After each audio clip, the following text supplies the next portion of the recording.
Students, this is part 2 for the question and answers. Those questions which were asked in ICR PG Agronomy examination which was held on 17 सितंबर 2021.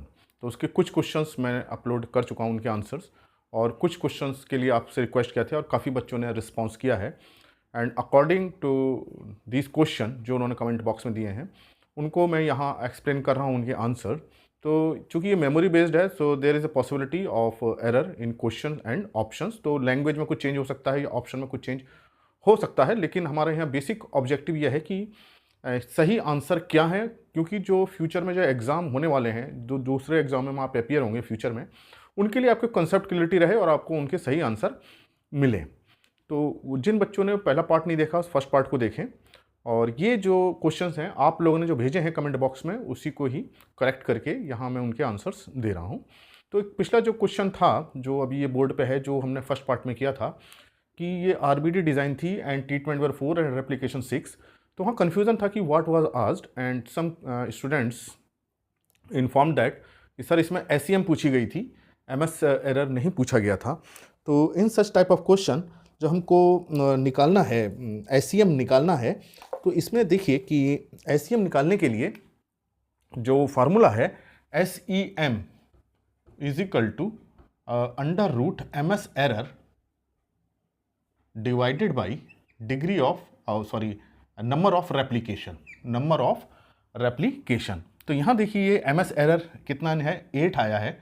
तो इस case में SEM, ये हमने पूरी calculation किया था, आप उस फर्स्ट पार्ट से देख सकते हैं कैसे कैलकुलेट किया है इसको, उसी की कंटिन्यूशन में है. तो ये MS error value is 8 and number of replications are 6 under root, ये हो जाएगा 4/3, अंडर रूट 4/3 एसईएम की वैल्यू होगी, या ये हो जाएगी. और इसको भी सॉल्व करें तो 2/√3.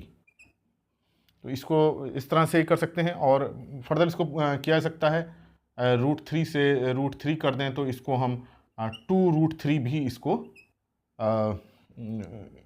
कर सकते हैं. उसके कई तरीके होते हैं उसके आंसर्स को लिखने के. तो बेसिक हमारा जो है आंसर ये है 2√3/3. तो ये किसी फॉर्म में पूछा सकता है, मैथमेटिकल एक्सप्रेशंस होते हैं, लेकिन हमको बेसिक पता होना चाहिए एसईएम निकालने के लिए MS error, and MS error is divided by R, then square root is SEM. तो आपके जो क्वेश्चन आप लोगों ने जो कमेंट बॉक्स में दिए हैं उसी को ही मैं यहाँ एलोबरेट कर रहा हूँ कि ये इसमें क्वेश्चन था कि अब लैंग्वेज हो सकता है कन्फ्यूज़न हो, उसमें एरर हो सकता है. Incident solar radiation is used highest in. तो इसमें जो question was asked in way that in which species maximum solar radiation is utilised percentage wise. तो देखिए इन क्रॉप्स जो है सोलर रेडिएशन जो इफिशियंसी इज ओनली 1 to 2%. जितना solar radiation incident होता है क्रॉप्स उसका 1 to 2% ही यूटिलाइज कर पाती हैं. तो इसमें जो ऑप्शन दिए थे फॉरेस्ट थी, ग्लासेस थी, पॉन्डेड एल्गी. तो जो एल्गी है, पॉन्डेड एल्गी, ये algae has highest efficiency, maximum efficiency for utilisation of incident solar radiation. उस पर जो सोलर रेडिएशन रिसीव करती हैं उसको मैक्सिमम यूटिलाइज कर लेते हैं फोटोसिंथेसिस में, क्योंकि इसके जो पिगमेंट्स होते हैं उनकी बहुत ज़्यादा इफिशियंसी होती है. तो इसका आंसर पॉन्डेड एल्गी है. Then pair found in RNA. तो देखिए जो डीएनए होता है, इसमें ध्यान रखिए, डीएनए में जो होता है एडेनिन थाइमिन के साथ होता है एंड साइटोसिन ग्वानिन के साथ होता है, लेकिन आरएनए में ये थाइमिन नहीं होता, थाइमिन की जगह यूरेसिल होता है.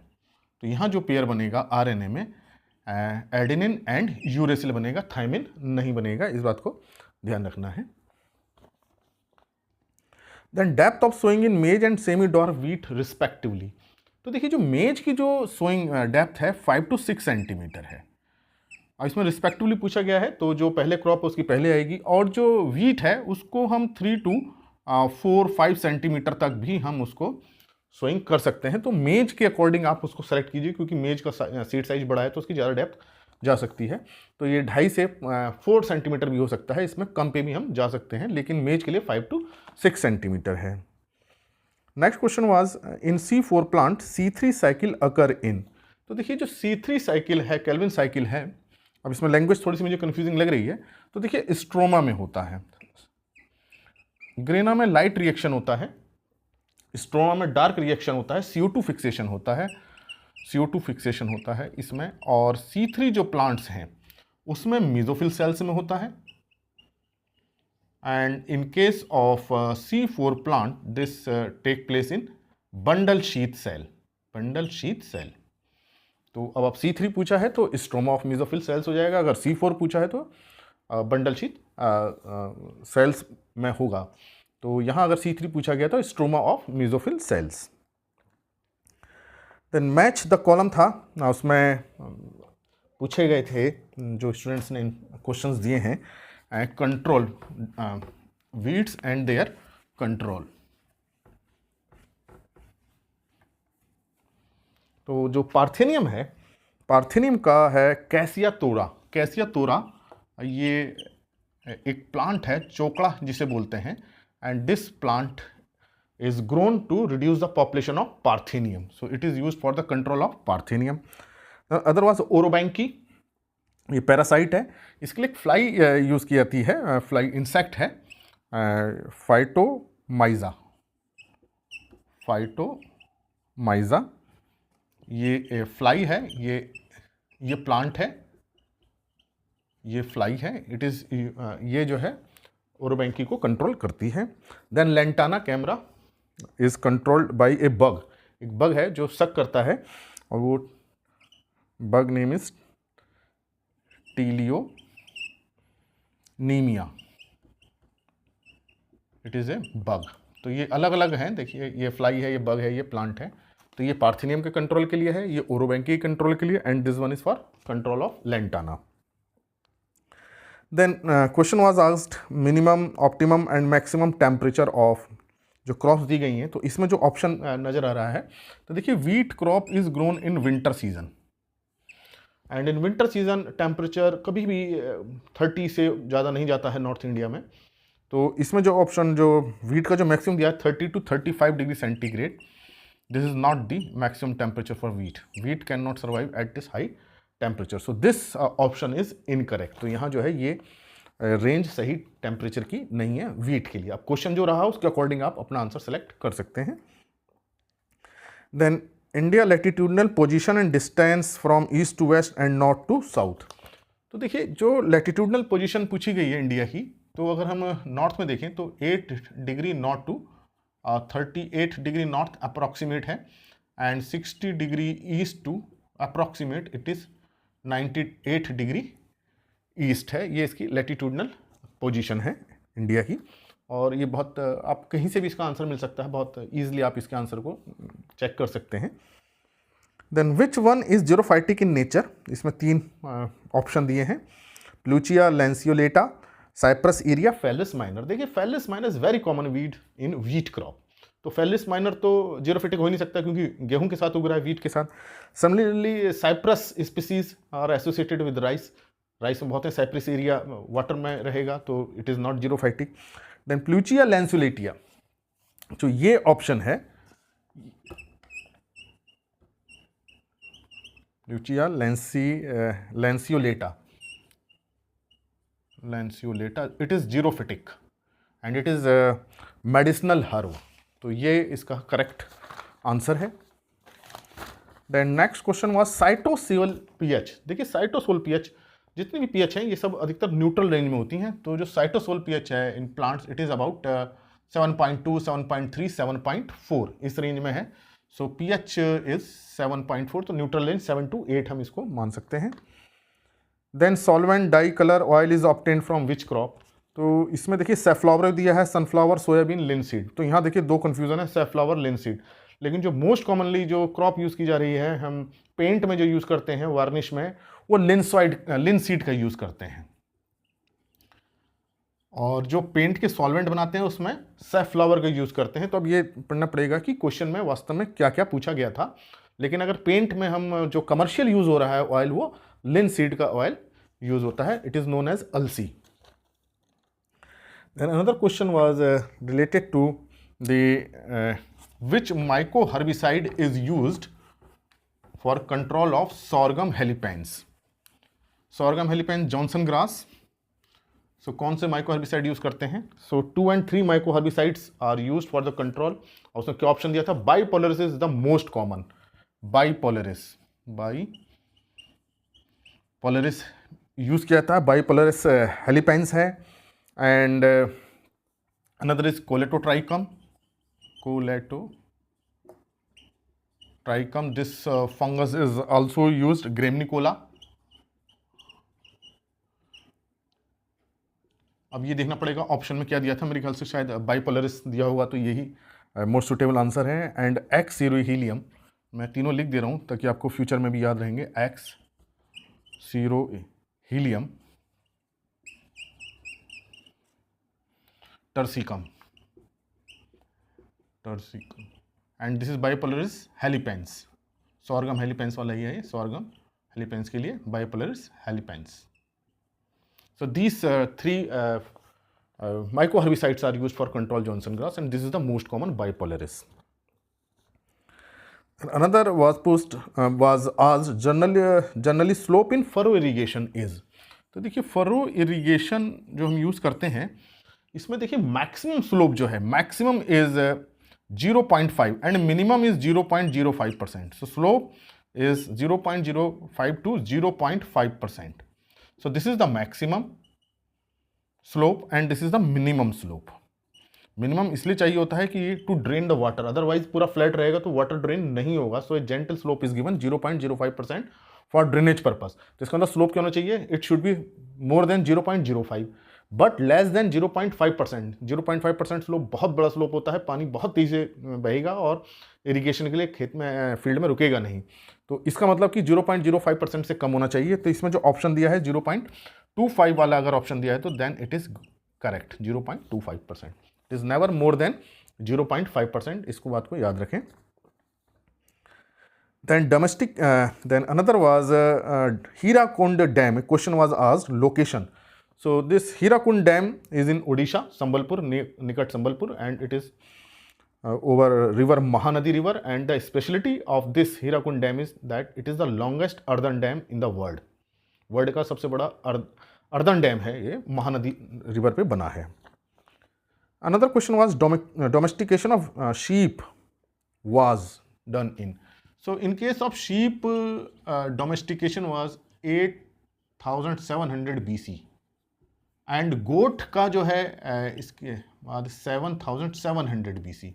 So question was asked about sheep, so that my answer is 8700 BC and you may refer book Principles of Agronomy by Reddy and Reddy. तो उसमें पूरी हिस्ट्री दी हुई है, उसमें आप देख सकते हैं sheep का 8700 BC है. Then precision sensor based nitrogen management. So LCC leaf colour chart होता है, ये एक पेपर होता है, इसमें कोई सेंसर नहीं लगा होता, लेकिन ग्रीन सीकर जो होता है, ग्रीन सीकर सेंस करता है, इसमें डिजिटल रीडिंग आती हैं. तो green Sikar is sensor based. ये ग्रीन कलर को और रेडिएशन को, इंफ्रारेड और रेड को ग्रीन कलर से कोरिलेट करता है. It is sensor based green Sikar. Then another question was coldest layer of atmosphere. तो ये बहुत अच्छा क्वेश्चन है. तो जिन बच्चों को ये लेयर्स पता होंगे एटमॉस्फेयर की, वो बहुत ईजिली इस क्वेश्चन को कर सकते हैं और इससे काफ़ी क्वेश्चन बन सकते हैं. तो आपको लेयर का थोड़ा सा अंदाज होना चाहिए. अगर हम एटमॉस्फेयर लेयर लें तो ये 4 पार्ट्स में बांट सकते हैं. This is troposphere, this is stratosphere, ये हमको लेयर पता होनी चाहिए. This is mesosphere and this is thermosphere. तो अब जो टेम्परेचर होता है अगर हम देखें तो ये हाइट है, हाइट एल्टीट्यूड जिसे हम कहें. तो जैसे अगर हम हाइट से चलते हैं ऊपर की तरफ बढ़ते हैं तो टेम्परेचर डिक्रीजेज. टेम्परेचर यहाँ हम टेम्परेचर लें, दिस इज टेम्परेचर. तो हाइट जैसे जैसे बढ़ रही है टेम्परेचर जो है कम हो रहा है.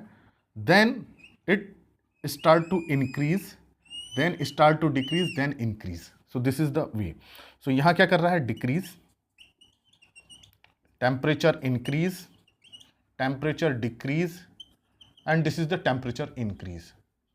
So yeah, here temperature is very high, so this is the hottest. This is the hottest layer, maybe asked in any examination. And this is the coldest layer. And इसके बीच में क्या होता है, ट्रांजिशन जोन होता है, बहुत narrow transition zone होता है, इसको बोलते हैं पॉज। तो यहाँ बोलेंगे tropopause, this is tropopause, and this is known as stratopause, and this narrow zone is mesopause. And mesopause में देयर इज नो चेंज, जो पॉज होते हैं इसमें कोई चेंज नहीं होता है, ये कांस्टेंट रहता है। तो इसका मतलब कि मीजोस्फीयर में सबसे ज़्यादा टेम्परेचर रिडक्शन होगा, कोल्डेस्ट रहेगा। Then reflecting type anti transparent, very common question and has been asked in many examination. This is kaolin, kaolin 5% is used, this is reflecting type. कभी कभी फिल्म फॉर्मिंग टाइप पूछ लिया जाता है, hexadecanol and silicon are film forming type. And stomata पूछ लिया जाता है, stomata closing type, then PMA phenyl mercury acetate and atrazine. Then simplest sugar, तो ये जो क्वेश्चन पूछा गया है, विच वन इज सिंपलेस्ट शुगर, तो सिंपल शुगर आर दो sugar which can not be further hydrolysed in water.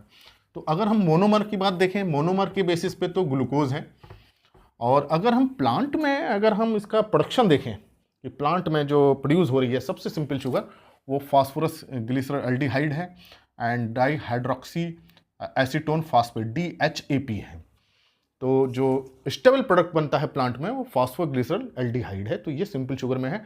Dihydroxy acetone phosphate भी simple sugar है, दोनों का इंटर कन्वर्जन होता है। उसके बाद जो है प्लांट्स में फ्रक्टोज बनते हैं, ग्लूकोज बनते हैं। तो सिंपल शुगर तो सभी हैं, फ्रक्टोज भी सिंपल है, ग्लूकोज भी सिंपल है, PGA भी also simple, DHAP is also simple, but on the basis of the formation and stability, PGA is the simplest sugar as far as its formation is concerned. Then drought prune area program was started in, so drought prune area program, it was started by central government. Central government means government of India in 1973, duration 74 as per the information available in literature. Then statement was question, acid soil are found in Himachal Pradesh. तो देखिए कि जो अगर area की wise करें तो acid soil maximum area is in Kerala, not in Himachal Pradesh. So this statement is incorrect और false. तो हिमाचल प्रदेश में सबसे ज़्यादा एसिड सल्फेट सॉइल नहीं है, एसिडिक सॉइल नहीं है, केरला में है। Second one, arid soils made from jarosite, this is true. Jarosite, jarosite is a mineral and this is actually potassium sulfate and aluminum sulfate, iron sulfate, hydroxy minerals हैं, and on the hydrolysis they produce the acids. So this statement is correct, jarosite mineral is responsible for acidity, but maximum area is not in Himachal Pradesh. Then another question is, MOP is mainly manufactured from sylvinite. This is very confusing question, sylvinite और sylvite. So देखिए, sylvite is KCl and sylvinite is ore of combined ore of KCl plus NaCl. So MOP is actually made from this sylvinite by the refining of sylvinite. So here correct option is sylvinite. ये ore है, natural ओर है जिसमें KCl सिल्वाइट होता है और NaCl halite, this is known as halite. So ये combined है, ओर है. सो यहाँ जो करेक्ट ऑप्शन है MOP के लिए वो सिल्विनाइट है. ए जोनल सॉइल ऑर्डर इज, तो ए जोनल जिसमें कि कोई जोन अभी नहीं डेवलप हुई है, कोई इसमें फीचर्स डेवलप नहीं हुए हैं, दीज आर नोन एज एंटीसॉल्स. और जो इंसेप्टीसॉल्स होते हैं उसमें इनिशियली बिगिनिंग में स्टार्ट हो जाते हैं, लेकिन एंटीसॉल में कोई भी जोन डेवलप नहीं होता. रिसेंटली डेवलप्ड सॉइल है, कोई उसमें प्रोफाइल डेवलप नहीं होती. So entisols are referred as a zonal soil, कोई उसमें जोन डेवलप नहीं हो पाता है. Another question was, IMD started long range weather forecasting. तो IMD ने जो फर्स्ट टाइम जो लॉन्ग रेंज वेदर फोरकास्ट किया था, that was 1892. When rainfall is insufficient to meet the ET loss, it occur in humid region, then it is known as. So in humid region, if rainfall is less or low as compared to the ET demand of crop, then it is known as invisible drought. So invisible drought में यही होता है कि जो plant की ET demand है वो rainfall से फुलफिल नहीं हो पाती. It is known as invisible drought. तो यहाँ करेक्ट आंसर इनविजिबल ड्रॉट है. Then question was asked about harvesting time of os, boro, rice. तो करेक्ट क्वेश्चन क्या था वो तो नहीं पता है, क्योंकि these questions are memory based and student provided these questions. तो लैंग्वेज में कुछ डिफरेंस हो सकता है, ऑप्शंस में भी डिफरेंस हो सकता है। तो यहाँ देखिए जो ऑस राइस है, मैं आपको हार्वेस्टिंग टाइम बता देता हूँ। Aus rice is harvested in August and boro rice is actually summer rice and it is sown in February March. So it is harvested in May, and sometimes it is generally February, not March. And other is aman. Aman is kharif rice, and you know very well it is mostly grown in our country, aman, and it is harvested in October. So these are harvesting time. अब इसके sowing time देखना हो तो इससे 3 या 4 महीने पहले आगे का टाइम जोड़ लीजिए, वो जो इसका सोइंग टाइम आ जाएगा। अब मई से जोड़ लीजिए तो ये जनवरी फरवरी आ जाएगा, ये अक्टूबर जोड़ लीजिए जून जुलाई आ जाएगा, ये अगस्त है तो इसमें 4 महीने पहले कर लीजिए, ये अप्रैल के आसपास आ जाएगा। तो these are different type of rice, harvesting time.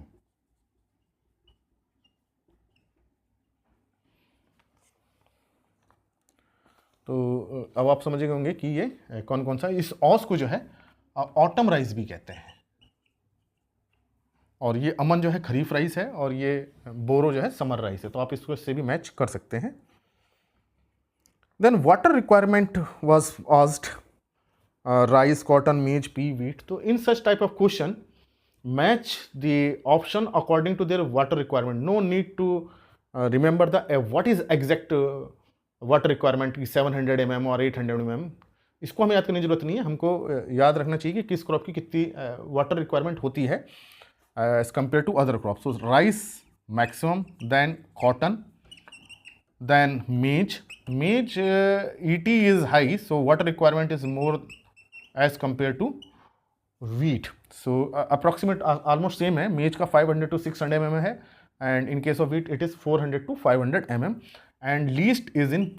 देखिए पल्स क्रॉप जितनी भी होंगी सबकी वाटर रिक्वायरमेंट कम होगी, तो आप इसको भी रख सकते हैं कि पल्स जो भी क्रॉप है उसको सबसे पीछे रख दीजिए, और राइस और शुगर केन की बहुत ज़्यादा होती है तो उसको आगे रख दीजिए, उस तरह से आप मैचिंग कर सकते हैं। Availability of zinc discovered by, तो इसेंशियलिटी ऑफ जिंक जो साइंटिस्ट थे ये थे Somer and Lipman.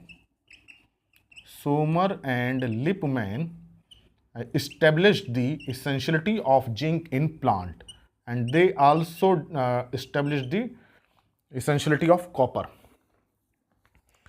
Then another question was GS question, general study question, geostationary satellite height. तो जो जियो स्टेशनरी सैटेलाइट होते हैं वो अर्थ की एक पोजीशन में जाके फिक्स कर दिए जाते हैं, और वो एक पर्टिकुलर लोकेशन की ही फोटोग्राफी करते हैं, वहीं की इमेजेस लेते हैं एक पर्टिकुलर लोकेशन की। Actually the height is about 35,786 kilometre and approximate it is 36,000 kilometre. तो दीज आर जियो स्टेशनरी मतलब फिक्स, तो अर्थ के ऊपर फिक्स कर देते हैं, तो उनका जो रिवॉल्विंग टाइम होता है वो अर्थ के बराबर ही रहता है, तो उनकी पोजीशन एक जगह फिक्स नजर आती है वहाँ से। And question was asked about stale seed bed preparation. तो इसमें ये क्लियर नहीं है कि what was asked about stale seed bed preparation, whether it is a cultural method or chemical method or its step, what was asked in stale seed bed preparation. तो मैं आपको बता दूं what is stale seed preparation. It is a sort of cultural method and may be used herbicide as well.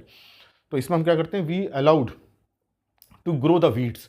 weeds को हम allow करते हैं germinate होने के लिए, तो हम खेत को प्रिपेयर करते हैं और उसमें हम इरिगेशन कर देते हैं या रेनफॉल हो जाती है, then weeds emerge, then weeds are destroyed.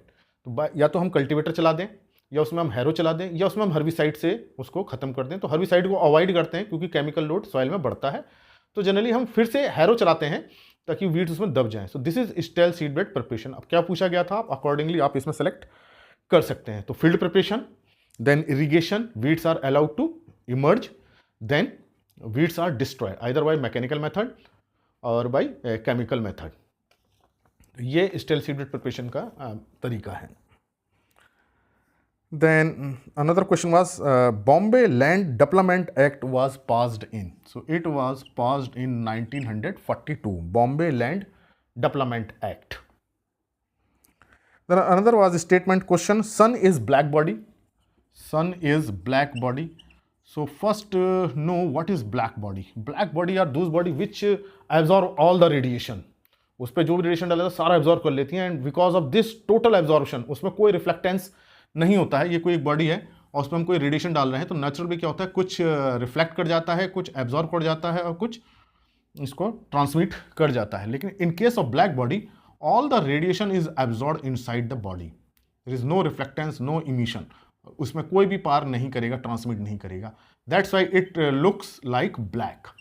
सो और ब्लैक बॉडी को जब हीट किया जाता है, तो इसको हीट करते हैं, when temperature is increased then it emit all the radiations.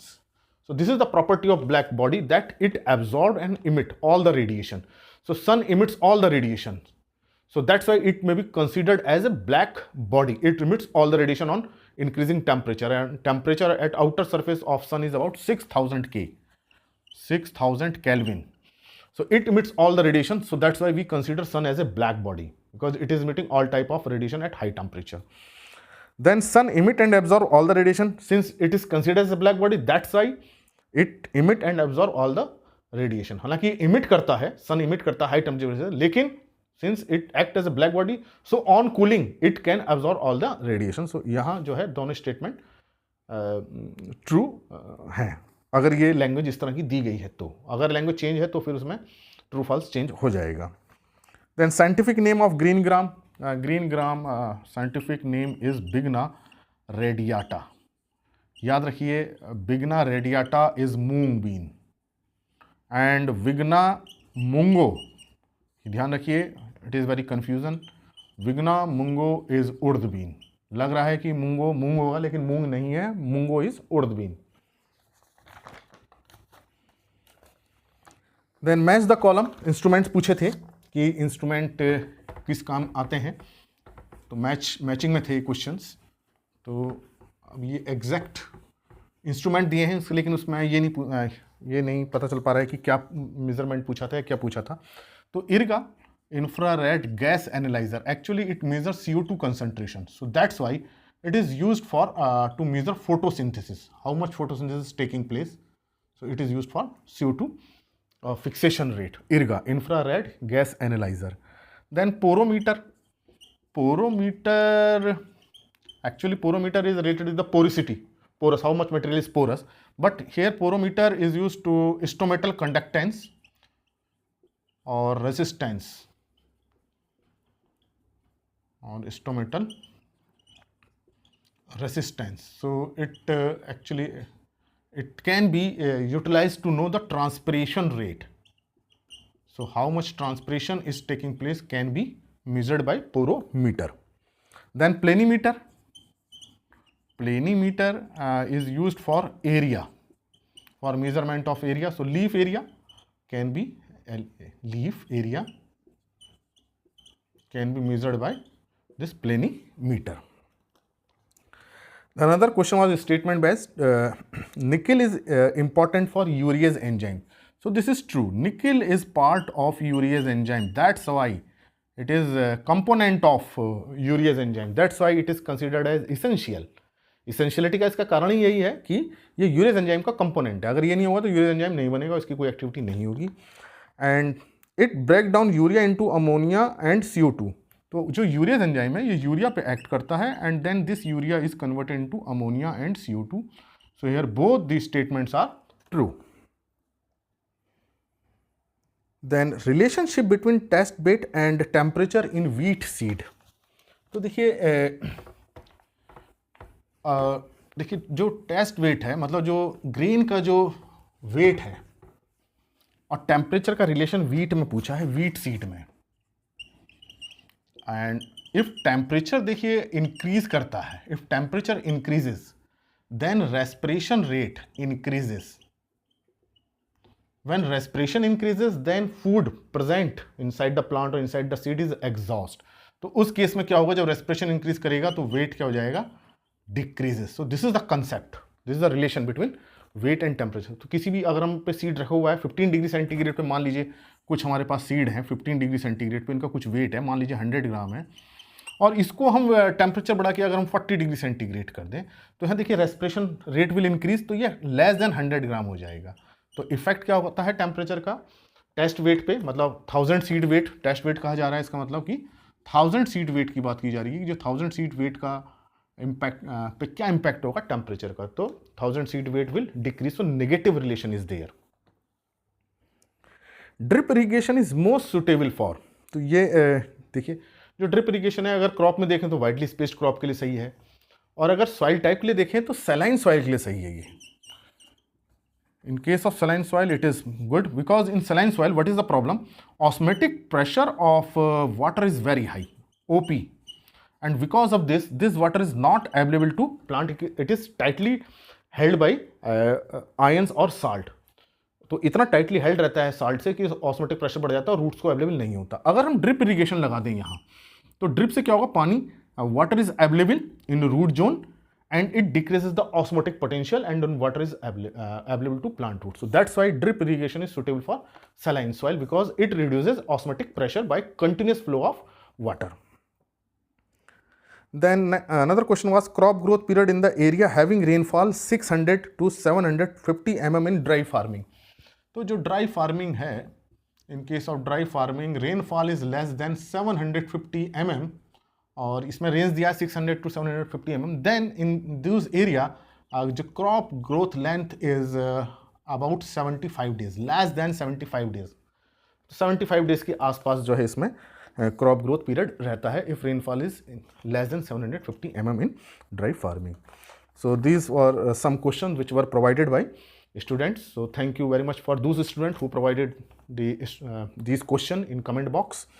तो ये मैंने 2 पार्ट में इसको किया है और ये these questions are on memory based, so there may be error कि इन क्वेश्चंस के ऑप्शंस में, इन क्वेश्चंस की लैंग्वेज में कुछ एरर हो सकती है, लेकिन यहाँ हमारा ऑब्जेक्टिव क्या है, सही आंसर को जानना, सही कंसेप्ट को जानना, और ताकि जो फ्यूचर में जब हम एग्ज़ाम दें उसमें हम सही ऑप्शंस कर सकें। तो ये पार्ट 1 और पार्ट 2 था जिसमें काफ़ी क्वेश्चंस को कवर करने की कोशिश की है। तो इन क्वेश्चंस को और दूसरे स्टूडेंट्स के साथ भी शेयर करें और चैनल को अगर सब्सक्राइब नहीं किया तो सब्सक्राइब करें। Thank you very much.